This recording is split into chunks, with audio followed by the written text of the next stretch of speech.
సొంత పనులు మాత్రమే చేసుకుంటారు, దేవుని పని మాత్రము చెయ్యరు అని ఉంటుంది. ఎందుకు ఆ మాట అన్నాడంటే మనుషులను చూసే భూమి మీద అన్నాడు కదా. చూడక అనేవాడు దేవుడు కాదు, చూస్తున్నాడు భూమి మీద. అనుక్షణం మన ప్రవర్తన ఎలాంటిదో, మన అడుగు ఎలాంటిదో, మన ఆలోచన ఎలాంటిదో, హృదయ ఆలోచనలు ఎరిగిన తండ్రి ఆయనే. మనపై అధికారం ఎవరికి ఉంది? ఇప్పుడు ఆయనకే ఉంది.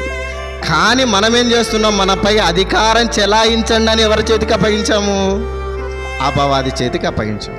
తండ్రి పంపించిన పనిని మరిచి అపవాది చేయిస్తున్న పనులలో నిమగ్నమైపోయాం.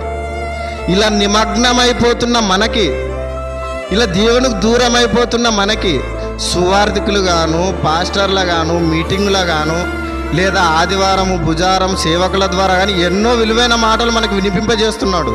ఎందుకు? మన బ్రతుకులు